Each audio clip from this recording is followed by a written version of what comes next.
pour Yaakov. Yaakov. Ben Monique Esther. Ben Monique Esther. Voilà, il se fait opérer aujourd'hui. Opération réussie, tout est réussi. Amen Keli Ratson. Beracha ve'atzlacha. Amen Keli Ratson. Pour tous les malades du Ham Israël.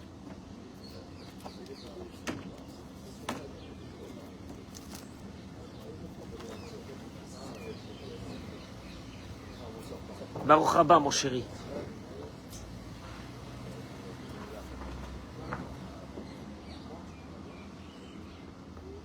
C'est un matin lourd. À 11 h, la sirène va retentir pendant 2 minutes. En commémoration pour nos jeunes qui sont partis. Pour nous protéger à nous dans ce paradis. On est dans un paradis. Je rassure nos frères et nos sœurs dans le monde, on est dans un paradis. Si vous avez la possibilité, venez vivre ce paradis à côté de nous, tous les matins. Vous allez comprendre que je ne suis pas quelqu'un d'illuminé ou quelqu'un de je sais pas quoi. Des fois, tu vois, il y a des gens, ils te disent comme ça. Je ne suis pas ni illuminé, je suis très terre à terre. Simon, tu me connais.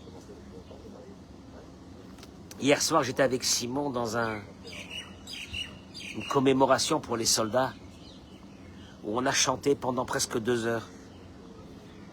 Quand je suis rentré dans cet endroit, tout le monde s'est mis à me regarder. Un rabbin qui rentre dans un endroit pareil, c'est pas normal. J'étais le seul. Et je vais te dire une chose, j'avais besoin de prendre conscience. C'est tout. C'est pour ça que je suis parti. Ma femme, elle est partie parce qu'elle aimait les musiques qu'il y avait là-bas, les chansons. Mais moi, j'avais besoin de prendre conscience de ce cadeau qu'on a, d'avoir à la terre d'Israël. Et le prix, il est cher. Il est très cher. Parce qu'il y avait beaucoup de familles qui avaient perdu là-bas des enfants, des frères, des sœurs. Je veux dire des pères, des mères. En France, on n'a pas connu, dans le monde, on n'a pas connu qu'il a fallu payer un prix pour vivre dans un endroit. On est venu en France, de Tunisie, d'Algérie, du Maroc. On n'a que bénéficié de ce que le pays nous a donné. Et on se retrouve aujourd'hui dans un pays où il a fallu payer un prix très très élevé. Bracha ve'atzlacha pour cette journée. Amen Keni Ratson. Bracha ve'atzlacha. Donc le Limoud Torah de ce matin est dédié à nos chayalim, à nos chayalot. Je peux vous dire une chose, pour terminer, j'apprécie, enfin j'espère, j'apprécie à sa juste valeur chaque instant que je suis dans ce pays.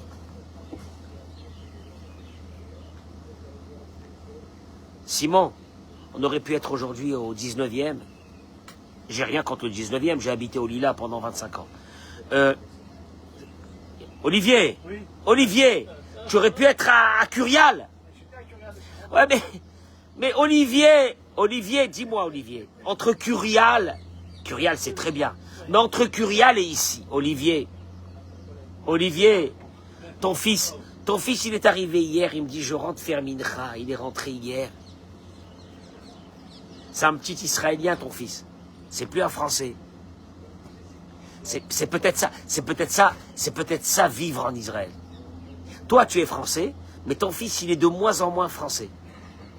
D'ailleurs, je remarque qu'il n'a pas honte. Il a honte de rien. Et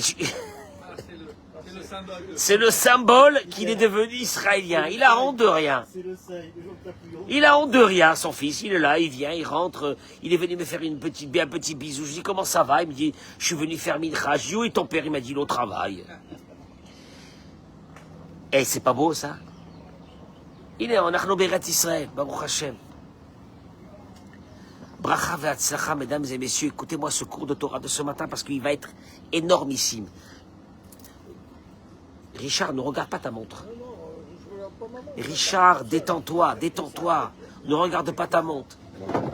Avi, tu es avec nous, Baruch Hashem.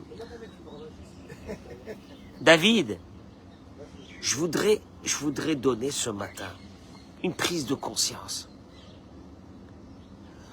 qui s'appelle l'évolution de l'être humain. Est-ce que Dieu nous demande d'évoluer, de changer, de ne pas être le même, de prendre conscience de nos problèmes et d'évoluer, ou bien Dieu n'a jamais demandé une chose pareille? Regardez, regardez. Vous savez que nous parlons maintenant des deux parachiotes du Lachon Hara. On va faire deux parachas ce Shabbat. Deux. Tazria et Metzora. Dans lequel la Torah nous dit que le Metzora, c'est une maladie bizarre de quelqu'un qui est atteint d'une lèpre. Cette lèpre va venir par la médisance de cette personne. Alors, on a parlé depuis le début de la semaine de la médisance. Mais là, ce matin, je vais vous donner le génome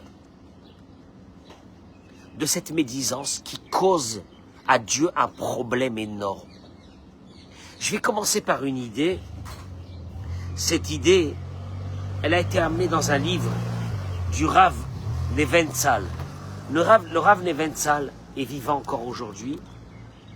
Ça, c'est des livres que j'ai ramenés même de France, que j'ai travaillé pendant des années. Le Rav Neventzal est l'élève de Talmid Mouvak, l'élève de Rav Shlomo Zalman Auerbach, qui était le Rosh Yeshiva de Kol Torah. Il doit avoir aujourd'hui 96 ou 97 ans. Il est le Rosh Yeshiva de la Yeshiva du Kotel, au Kotel. Il dit, nous on a cru que le Lachon Hara, c'est de faire du mal à l'autre. Tu parles sur l'autre. Tu fais du mal à l'autre. Et il dit, je vais vous prouver que le Lachon Hara n'a rien à voir avec l'autre. Richard, tu m'entends? La médisance n'a rien à voir avec l'autre. Comment? Il dit, regardez. Yeshlanu batanach. Il dit, nous avons dans le Tanakh Mispar dugmaot shel dibur Lachon Hara, de certaines personnes qui ont parlé du mal. Chez Be'etzem, mais en vérité, lo nizok mimeno ish. Aucun être humain sur qui ils ont parlé n'a été blessé. J'explique. Toi, tu crois que la médisance, c'est de parler sur l'autre, donc il y a des dégâts qui sont faits à l'autre, parce qu'on a parlé sur l'autre, on est d'accord ou non? Si je te prouve, il dit le Rav, que la médisance n'a rien à voir avec des dégâts qui ont été causés à d'autres. Il te dit, regarde, Moshe Rabbeinu, le premier, Moshe Rabbeinu, quand Dieu lui apparaît, il lui dit, va sauver le peuple d'Israël. Tu as vu ce qu'il a dit, Moshe Rabbeinu? Dans Parashat Shemot. Vaya'an Moshe vayomar. Moshe dit à Dieu, Hen lo ya'aminuli, ils ne me croiront pas. Velo ishme'uli, si je vais voir les Juifs en Égypte, ils ne m'écouteront pas. Ki yomru, car ils diront, Dieu ne t'est pas apparu. Qu'est-ce qui s'est passé après? Moshe Rabbeinu, il dit à Dieu, les Juifs, si je vais les voir en Égypte, wallo, ah, ils sont nuls. Dieu, il lui dit, Avena yadecha behekecha, je t'en prie, mets ta main dans ton sein. Fais rentrer ta main ici.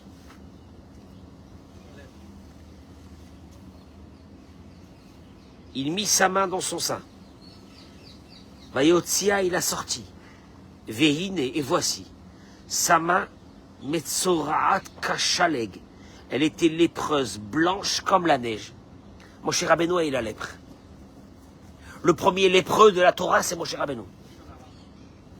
Rashi ramène. Rashi dit,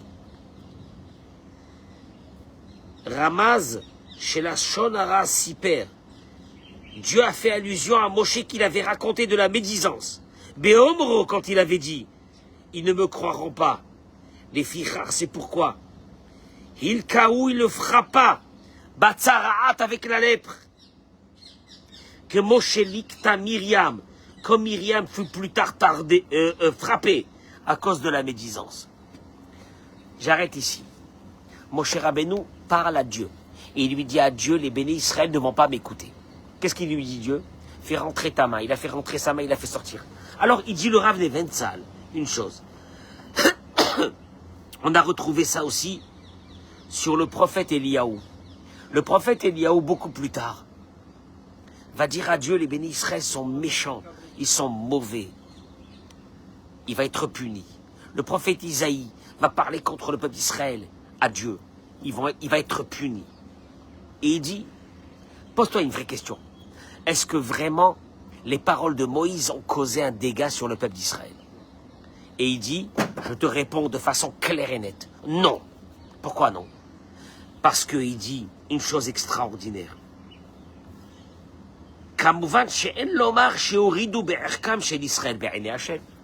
Il est impossible d'expliquer que Moïse a fait descendre le niveau du peuple d'Israël aux yeux de Dieu. Pourquoi? Pourquoi c'est impossible? Parce que qui connaît la vraie réalité des Juifs? C'est Dieu. Donc en vérité, Moïse n'a causé aucun dégât. J'explique. Si moi, je me mets à parler de toi, David, avec Eric, qu'est-ce qui se passe en vérité? Je te cause un dégât. C'est quoi le dégât? C'est que ton honneur est rabaissé aux yeux d'Eric. Parce que Eric ne connaît pas la réalité. Il entend ce que je dis. Mais quand c'est Dieu, et je dis à Dieu, le peuple d'Israël ne t'écoutera pas, le peuple d'Israël n'aura aucune croyance en toi.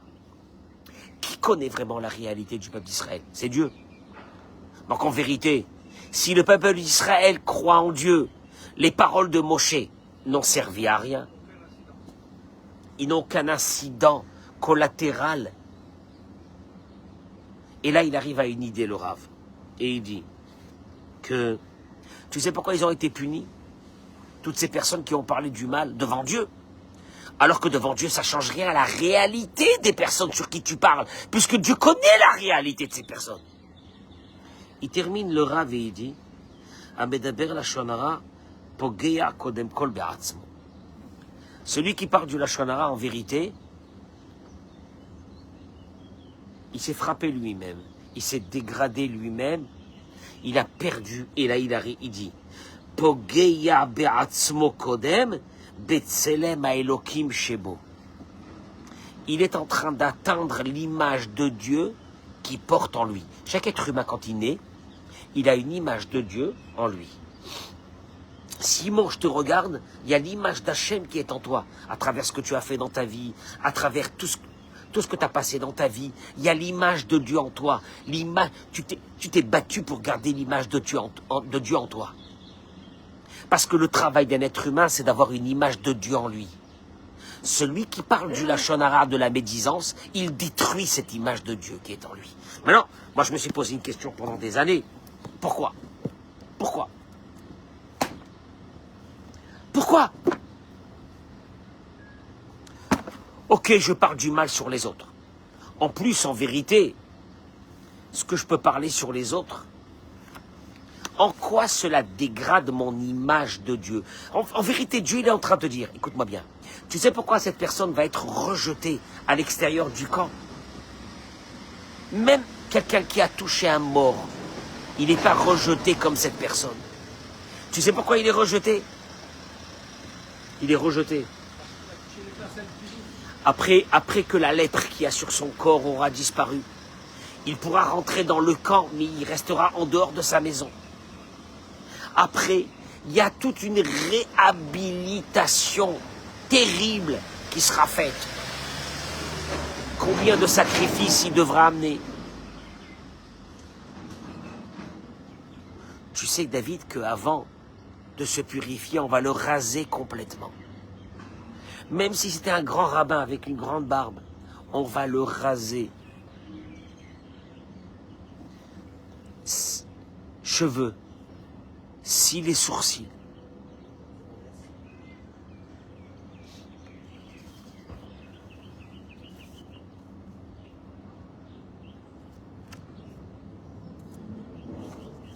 Il y a aujourd'hui, actuellement, en 2025, il y a malheureusement les seules personnes qui perdent tous leurs cheveux, c'est ceux qui font la chimio. Un des rabbinim, il a dit, posez-vous la question.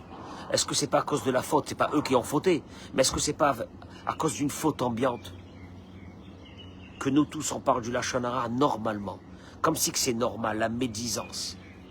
Tu veux que je te dise une chose? la loi fondamentale de la Torah, la première loi fondamentale de la Torah. Tu sais, Olivier, quand Dieu il est parti demander aux Arabes, aux musulmans, s'ils veulent, pas aux musulmans, mais aux Arabes, s'ils veulent Ishmaël, s'ils veulent recevoir la Torah, qu'est-ce qu'ils ont demandé? Est-ce qu'il est écrit qu'on a le droit de voler ou non? Parce que pour eux, le vol, c'est une chose normale. Dieu il leur a dit, interdiction de voler. Ils ont dit, on ne veut pas recevoir la Torah. Il est parti voir Esav. Esav, c'est Édom, c'est la Rome, c'est la Grèce, c'est l'Occident. Ils ont dit, est-ce qu'il y a une interdiction de tuer? Parce que nous, notre business, c'est de tuer les autres. Dieu leur a dit, oui, il y a une interdiction. Ils ont dit, on ne veut pas. Nos sages posent une vraie question. Et si les Juifs avaient demandé à Dieu, quelle interdiction il y a pour nous? Ils n'auraient pas dit Naaseh Venishma. On fait, on veut, on fait. On écoute et on fait. Qu'est-ce qu'il leur aurait dit Dieu? C'est la réponse de nos sages. Lotelech rachil be'amecha.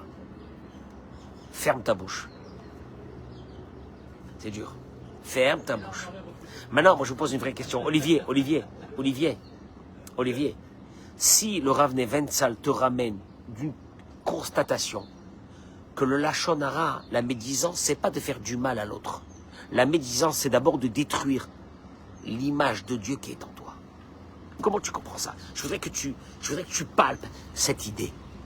De parler sur l'autre. Parce que des fois tu dis, ouais, je vais parler sur l'autre, mais bon, ça va, ça ne lui a pas causé de mal. Il ne le saura jamais. Où est le problème? En plus, comme tu dis David, et en plus, ce que je dis, monsieur le rabbin, c'est vrai. Enfin, je ne dis pas quelque chose qui est pas vrai. Je dis quelque chose qui est vrai. Je terminerai par les mots qu'amène notre maître, le Rav Friedlander. Le Rav Friedlander, il ramène une chose extraordinaire. Il dit comme ça. Allez, venez, on rentre dans le génome du Lachon Hara. Chaque fois que tu vas parler du Lachon Hara, amen, que tu penses aux paroles que j'ai dit ce matin. Badam Yeshtrouna. Il dit dans l'être humain, il y a une qualité.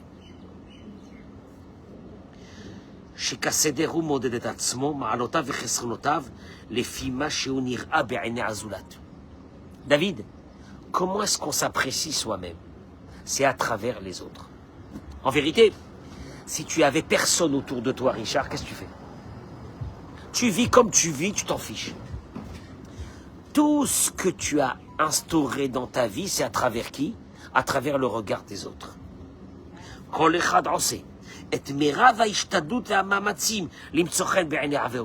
Chacun y fait beaucoup d'efforts pour trouver grâce aux yeux de la société, aux yeux des autres, de la communauté, des copains, des amis, des beaux-frères, des belles-sœurs, ce que tu veux.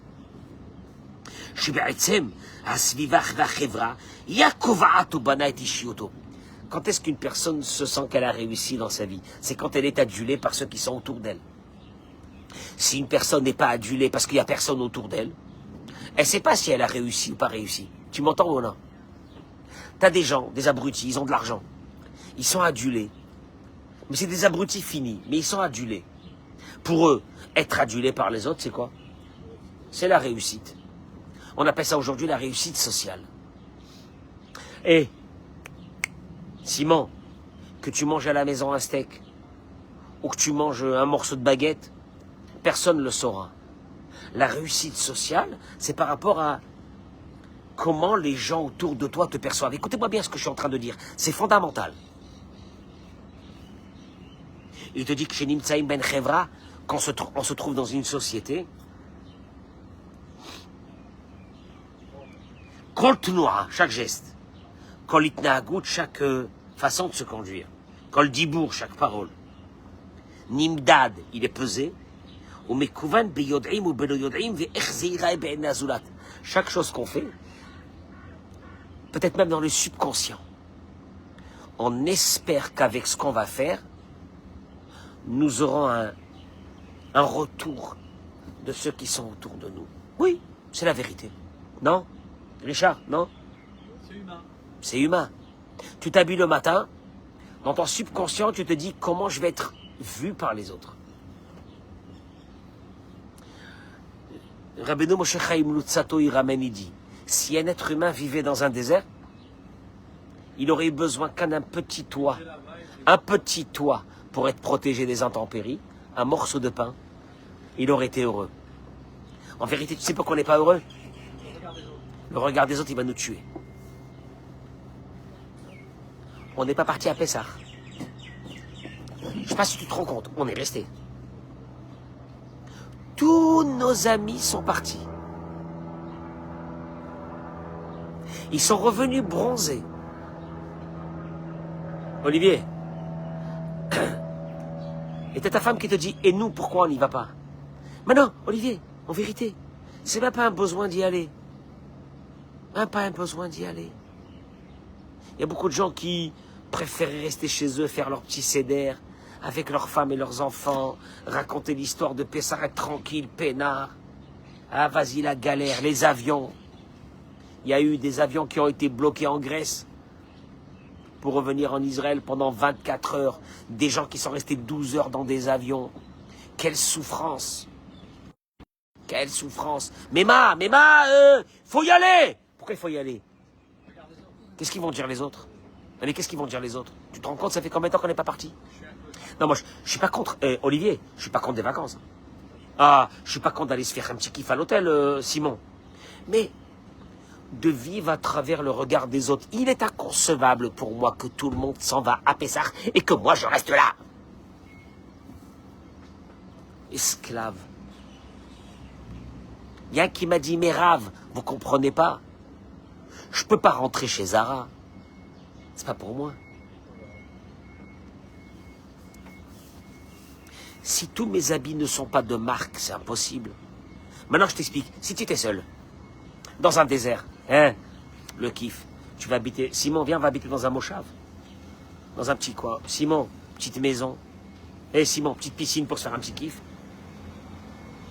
Le regard de personne. Hein, la liberté. Personne te juge. Tu t'habilles comme tu veux. Tu mets des babouches si tu veux le matin. Tu t'habilles avec un t-shirt de... Je sais pas quel... C'est quoi les magasins aujourd'hui en France qui vendent les habits là de Chine? De Primark. De Primark. Et t'es content. Il n'y a personne qui te regarde. En vérité, tout le problème, c'est le regard des autres. Et là, il dira Friedlander, il va se passer quelque chose de dramatique chez les êtres humains pour avoir cette admiration des autres, pour se sentir admiré par les autres, parce que c'est le but. C'est le but ou non? C'est le but. Il dit, Navin et ameshira aatsuma les saper la shonara. Tu sais d'où vient cette attraction monstrueuse de parler sur les autres et des personnes? Et Simon, il y a des personnes, tu les appelles, ils te disent tout de suite, tu as entendu ou non? T'as pas entendu? Sur la Torah. S'il faut rentrer la Torah avec eux. Sur la Torah, t'as pas entendu? Mais sur la Torah, tu répètes pas. Maintenant, écoute-moi bien. Les plus gros cafteurs, c'est ceux qui racontent à tout le monde et qui lui disent, je t'en supplie, tu répètes à personne. Maintenant, je peux t'expliquer d'où vient cette attraction de parler. En vérité, un être humain aurait dû être quelqu'un avec une bouche fermée, propre, limpide. Une bouche que quand il dit, Dieu, j'ai besoin de toi. Cette bouche, elle aurait dû marcher, mais une folie. Parce que la bouche, en vérité, c'est pas la bouche. C'est la partie spirituelle, la partie de la neshama, Ruach Memalela. Akadosh Baruch Hu, il a mis quelque chose dans l'être humain qu'il n'a pas mis dans les animaux, c'est la parole. Qu'est-ce qu'il a mis? Qu'est-ce qu'il a mis? Le Midrash, il dit, Mande napach, medile napach. Ce qu'il a insufflé à l'intérieur, c'est une partie de lui-même. En vérité, cette partie de lui-même, c'est la parole. Tu aurais dû dire, Dieu, allô, j'ai besoin de toi, merci. Merci d'avoir répondu tout de suite. Tu sais pourquoi on n'a pas ça? La bouche, elle est devenue puante, pourrie. On parle sur les autres. D'où ça vient ça? Mais il dit le Rav, d'où ça vient ça? C'est quoi le génome? C'est quoi le génome? Et il dit le Rav, Amesaper la Shonara, celui qui parle de la médisance Olivier, To'e Ta'ut Nora, il est en train de faire l'erreur de sa vie. Laquelle? Laquelle? Monsieur le rabbin, il y a certains qui m'ont dit, mais vous savez bien que je dis la vérité, hein? Et il y en a d'autres qui m'ont dit, je critique pas, je constate. Il y a d'autres que tu les vois arriver à la synagogue que quand il y a un problème. Simon, Il y a certains, tu les vois arriver à la synagogue quand il y a un problème. Pour recevoir encore quelques petits scoops pour pouvoir les transmettre. Sauf que c'est très ennuyant chez nous parce qu'il n'y a pratiquement pas de... Il n'y a pas de scoop. T'as remarqué, il n'y a pas de scoop. Baruch Hashem. Et il dit, cette personne, comme elle a besoin d'être reconnue dans l'humanité, parce que c'est un besoin de l'humanité d'être reconnue. Et là, il dit, elle a fait une erreur qui est pour elle fatale. Laquelle? Elle va rentrer dans un concept, ce sont les mots de Rav Friedlander. Allié d'écart ou moride, il dit en parlant du Lachon Hara sur quelqu'un, il le fait descendre. Veu atzmo ole bemadregato. Il n'a pas choisi l'évolution. David, j'évolue. Je regarde personne. Simon, je regarde personne, j'évolue. J'ai besoin... Oh, il a fait, Eric. Simon, j'ai besoin du regard des autres. Ok, ça va. Donc j'évolue pour que le regard des autres soit vers moi admiratif. Ah, tant mieux. Non mais, Simon, c'est un besoin. Simon, c'est un besoin. Ok. Et puis il y a une deuxième catégorie de personnes qui, elle, décidera de ne rien évoluer, de ne rien faire pour évoluer. Par contre, elle aura décidé, à la place de ça, de faire quoi? D'écraser les autres. En écrasant les autres, elle a l'impression qu'elle est en train de monter. Et oui, quand tu parles sur l'autre, t'as vu ce qu'il a fait celui-là? T'as vu ce radin? T'as vu ce pauvre type? T'as vu cette pourriture? T'as vu ce blanchisseur d'argent? T'as vu ce hamor? T'as vu ce tête arnaqueur? T'as vu ça? Qu'est-ce qu'il fait? Il rabaisse l'autre. Et lui, en parlant de l'autre, et là, il te dira, Friedlander, il a détruit l'image de Dieu qui est en lui. Pourquoi? Parce que l'image de Dieu qui est en toi, Olivier, c'est quoi? C'est que tous les jours, tu prennes conscience qu'il faut quoi? Vas-y. Et il y a des gens qui vont écouter encore le cours de ce matin, qui vont dire déjà hier, il nous a mis des baffes. Et avant-hier, il nous a mis des baffes. On est maso, on écoute encore Rav Cohen ce matin. Mais ce sont des gens qui ont décidé d'éclaircir l'image de Dieu qui est en eux. De l'éclaircir, de la faire rayonner. Tu la feras pas rayonner en écrasant les autres et en ayant l'impression que toi, vu que tu parles sur les autres, c'est que toi, tu es supérieur aux autres. C'est monstrueux. Il dira Friedlander, c'est de là que vient l'attraction au Lachon Hara. De parler sur l'autre. Dis-moi, après que t'as parlé, ça y est, t'as fini. Allez, qu'est-ce que t'as gagné? Rien. T'as pris quelque chose, t'as pris des billets? Non, même pas. T'as pris quelque chose de tangible? Rien. Alors qu'est-ce que t'as fait? Ah ben, j'ai eu le sentiment, pendant que je parlais sur les autres, d'être supérieur aux autres. Parce que c'est un besoin d'être supérieur. C'est un besoin d'honneur. C'est un besoin de reconnaissance. C'est pas mauvais, hein. On a un besoin de reconnaissance. C'est pas mauvais. Ah, c'est pas mauvais, c'est pas de l'orgueil. Parce que si tu reconnais en même temps que tes qualités que tu as te viennent de qui? De Dieu. Et que grâce à ça, les gens t'adulent par ces reconnaissances. Mais tant mieux! Quelqu'un qui a du fric, parce que Dieu lui a fait tomber du fric et qui reste dans la hanava, dans l'humilité, et qui dit, mais tant mieux! Le seul problème, c'est quand quelqu'un a décidé de ne rien faire, aucun effort sur lui-même, mais par contre, il va faire un autre effort. C'est quoi? D'écraser les autres. En écrasant les autres, il va se sentir quoi? Tu vois d'où vient l'attraction du Lachon Hara? De là. Traduction des mots. Je peux terminer? Vous constaterez, mesdames et messieurs, qui m'écoutez ce matin, et je vous demande de partager ce cours. Vous constaterez que ceux qui parlent du Lachon Hara n'ont pas évolué les 20, 30 dernières années. Ils sont restés les mêmes. Tu sais pourquoi? Ils sont satisfaits. Ils sont contents. Pourquoi ils sont contents? De quoi? Parce qu'ils vivent dans une illusion en écrasant les autres, qu'eux, ils sont supérieurs. Ils n'ont rien besoin d'arranger. Les clochards. Alors, je vais te dire une chose. David, quand je t'ai dit ce matin, l'étude de la Torah, prendre conscience, évoluer. Pourquoi chez nous l'évolution a été toujours qu'une évolution? Est-ce que tu as évolué au niveau du fric? Est-ce qu'il y a 10 ans, quelle bagnole tu avais? Aujourd'hui, quelle bagnole tu as? Quelle baraque tu avais? Quelle baraque tu as? Ça, c'est des choses que tu vas laisser dans... Tu vas laisser un beau matin. Tu vas les laisser. Tu vas partir. Il y a d'autres personnes qui vivront dans ta maison. Il y a des personnes qui vivront dans ta maison un jour que tu connaîtras même pas c'est qui. Parce que je t'explique, on vendra ta maison, on se partagera de l'argent. Entre héritiers, on t'oubliera, t'existeras même plus. La bagnole que tu viens d'acheter terminera dans une usine à recycler le métal.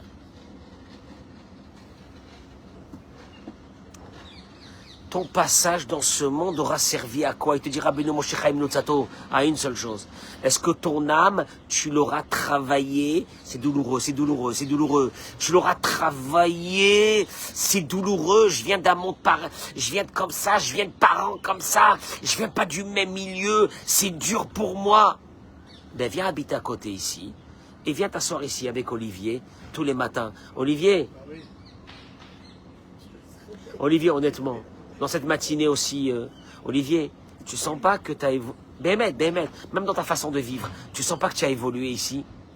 Hein? Olivier, tu sens pas que tu as évolué, que tu es, non, Bémet, y a Olivier, quelqu'un qui va te dire un truc, il va se moquer de toi, il va te dire, ch'touillotte, des bêtises. Mais non, mais je t'explique. C'est ça l'évolution. Bémet, c'est ça l'évolution. Comment t'es arrivé, comment tu vas repartir de ce monde? C'est ça le but. Il n'y a rien d'autre. Alors, n'essaye pas de pervertir ce but par quelque chose d'illusoire en écrasant les autres et que ça te donne l'impression que toi, t'as évolué, mais t'as pas évolué. T'es resté le même, t'es un clochard. T'es un clochard, tu parles sur les autres, t'es un clochard. Hier soir, on sortait de l'endroit où on était avec Simon. Et j'ai dit à Simon, pourvu que toute notre vie, on voit que les qualités des autres et pas les défauts. C'est pas les mots que je te dis, Simon? Pourvu qu'on voit les qualités des autres et pas les... J'en ai marre de voir les défauts des autres. J'en ai marre. Ça m'intéresse pas les défauts des autres. J'ai envie de voir, tu sais quoi, les qualités des autres. La différence, ça va faire de toi quelqu'un d'heureux. Parce que est-ce que tu vas être dire, non, en vérité, je suis avec des gens extraordinaires. Et puis il y aura l'autre qui est ructe de malheur. Tu sais pourquoi? Parce que ce qu'ils voient chez les autres, c'est que le mal. Il y a des personnes qui viennent me voir et me disent, bah, vous avez vu la situation, c'est une catastrophe en Israël. Ah, une catastrophe. Et ils attendent que je leur dise, mais c'est pas une catastrophe, c'est une méga catastrophe. Et ça les rassure. C'est pourquoi ça les rassure? Ça les rassure parce qu'automatiquement la société est descendue très bas et eux, ils sont restés quand même avec un certain standing. Et si tu leur dis, mais le top, la folie. Non, ils disent celui-là, il passe un mauvais coton. Il est trop bien. Il doit avoir quelque chose qui ne va pas. Ou il prend un cachet, ou il doit avoir un truc. Attends. Raveli Melech de Lijensk, il disait, dans sa prière, il a fait une prière qui est fabuleuse, de Raveli Melech de Lijensk. Un gadol. Il disait, Shenir ekol echad ma'alat haverenu. Hachem, donne-nous qu'on voit les qualités de l'autre. Velo chesronan, et pas leurs défauts. C'est une avodat Hachem. Maintenant, quand tu vois les qualités de ta femme, ta vie, elle change. T'es heureux. Tu vois les... ouais. Les qualités, vite fait. Parce que y a ça. Arrête. Je te dis pourquoi. Parce que si on va commencer à énumérer tes défauts à toi, je t'écrase. Mais la personne, elle est karov et tzelatzmo. La personne, sur ses défauts, elle dit, j'ai pas de défauts. Mais pas du tout. Mais pas du connerie, j'ai pas de défauts, moi. C'est les autres qui ont des défauts. Écoute-moi bien. Pourvu que les gens nous regardent qu'avec nos qualités, pas nos défauts. On a des défauts, oui. Vous avez des défauts, oui. J'ai des défauts, oui. Qui n'a pas de défauts? Je peux t'assurer une chose, hein. Seuls au cimetière, ceux qui sont là-bas au cimetière de Natania, ils n'ont pas de défauts. Alors écoute-moi bien. Mais alors donc dans ce cas-là, on est voué à vivre dans une vie où du matin jusqu'au soir, on vomit le malheur de notre vie, la malchance d'avoir rencontré cette personne, quand je me suis marié avec elle, oh là là, Et là, ce coup, tu retournes et tu te dis, quand je regarde ma femme, mais je crois que chacun devrait faire ça. Elle m'a donné des enfants. J'ai dit à quelqu'un, tu parles sur ta femme. Si demain, on te prend tes enfants, les envoie au ciel, ils disparaissent de ce monde. Ah, il m'a dit, Esmallah. Hazve shalom. Hazve shalom, Rav. Hazve shalom. J'ai dit donc, tu kiffes tes enfants. Je dis, ces enfants, espèce de clochard. Ah, il m'a dit, Rav, clochard, c'est un peu dur. Je lui dis pas clochard, archi-clochard. C'est une femme, qui te les a donnés. Une dame. Cette femme-là que tu dis aujourd'hui qu'elle vaut rien. Je dis aux femmes, moi je reçois des coups de téléphone de femmes qui pleurent, qui hurlent, parce que leur mari les a quittés. Pour rien. C'est horrible. Elle me disait, qu'est-ce que j'ai fait? Qu'est-ce que j'ai fait? Je dis, madame, vous avez rien fait. Il ne vous mérite pas. Il ne vous mérite pas, c'est une réalité. Je dis aux dames, vous avez un mari qui rentre à la maison, il est gentil, il travaille, il se bat, il essaye de faire ce qu'il peut. Un peu de kavod, un peu de kavod. Regardez les qualités de ce mari, ne regardez pas les défauts. Tout le travail du Lachon Hara, il est sur ça. Est-ce que tu vas, entre guillemets, est-ce que tu vas te nourrir d'une substance qui est monstrueuse? C'est de rabaisser les autres pour t'élever, ou tu vas décider de faire toi-même un travail dans ta vie, en regardant les autres très bien, et de te dire, je m'en fiche des autres. Je fais mon petit chemin dans ce monde, j'avance.